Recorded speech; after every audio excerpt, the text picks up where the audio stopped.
Sunday morning. போன வாரமே non veg எடுக்கலையா, so இந்த வாரம் கண்டிப்பாக ஏதாச்சும் எடுக்கணும்னு சொல்லிட்டு ஃபிஷ் இல்லைன்னா சிக்கன் ரெண்டில் ஏதாச்சும் தான் எடுப்போம். மோஸ்ட்லி பெங்களூரில் வந்து மட்டன் எடுக்க மாட்டோம். ஏன்னா ஆல்ரெடி ஒரு 2-3 டைம்ஸ் எடுத்து அது எங்களுக்கு பிடிக்கல. ஒரு மாதிரி ஸ்மெல்லு ஒரு மூச்சடிக்கும். இங்கெல்லாம் சுத்தமான வெள்ளாடுலாம் இங்கே கிடைக்காது. ஸோ அதனால் ஃபிஷ் எடுப்போம், இல்லைன்னா சிக்கன் தான். ஸோ இந்த வாரம் வந்து சிக்கன் தான் எடுத்துகிட்டு வந்துருந்தார். எடுத்துகிட்டு வந்து கொடுத்துட்டு கிரிக்கெட் விளையாட போயிட்டார். ஸோ நானுமே அரைச்சி ஊற்றி குழம்பு வைக்கலாம். கிரேவி பண்ணால் எனக்கு பிடிக்கும், பட் என் ஹஸ்பண்டுக்கு வந்து குழம்பு வேணும். குழம்பு வச்சுட்டு அதில் வந்து தனியாக சிக்கன் எடுத்து தனியாக ஃப்ரை பண்ணுவோம் இல்லையா, ஸோ அந்த மாதிரி பண்ணாலும் அவங்களுக்கு பிடிக்கும். நாட்டுக்கோழியாக இருந்தால் ஸோ அப்படி பண்ணலாம். இல்லைன்னா நான் தனியாக எடுத்துலாம் வறுக்க மாட்டேன், கொஞ்சம் கிரேவியாக இப்படி வச்சுருவேன். ஸோ அந்த மாதிரி தான் ரெடி பண்ணிவிட்டு ஒரு தக்காளி மட்டும் சின்னதாக போட்டு வதக்கி இஞ்சி பூண்டெல்லாம் பேஸ்ட்லாம் போட்டு தான் வச்சுருந்தேன். எப்பயுமே சிக்கன் போட்டுட்டு உடனே இந்த தண்ணி விட்ட உடனே மசாலா ஊற்றி தூளெல்லாம் போட்டு அப்படி பண்ணக்கூடாது. அந்த சிக்கன் போட்டு அதுலேயே நல்லா தண்ணி விடும்.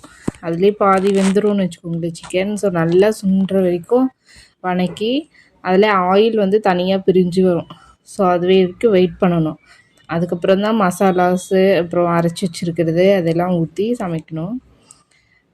பையனும் எந்திரிச்சிட்டு கொஞ்சம் நேரம் விளையாடிட்டு இருந்தான். பார்த்திங்கன்னா இந்த கன்சிஸ்டன்சி வந்த பின்னாடி தான் மசாலா அரைச்சி ஊற்றணும். ஊற்றிட்டு அப்படியே விசில் விட்டுட்டேன். சும்மா ஒரு 2 விசில் தான், சிக்கன் வேகிறதுக்குலாம் ரொம்ப நேரம் எடுக்காது. அப்படியே எடுத்துகிட்டு சுண்டை வச்சாச்சு.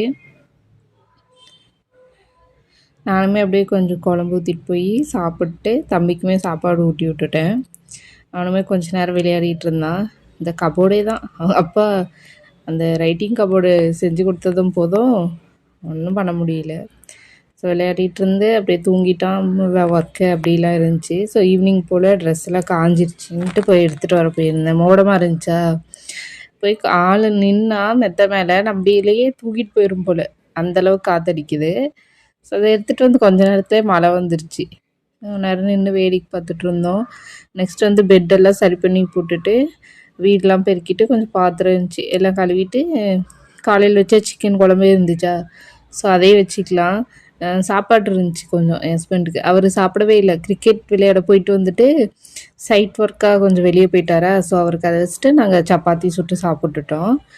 சாப்பிட்டு இந்த கபோர்ட்லலாம் துணி கொஞ்சம் எப்படி எப்படி இருந்துச்சா, அதெல்லாம் சரி மடித்து வைக்கலாம், அப்புறம் துவைச்சி துணியெல்லாம் மடித்து வைக்கலான்னு சொல்லி மடித்து வச்சுட்டு சாப்பிட்டு தூங்கிட்டோம்.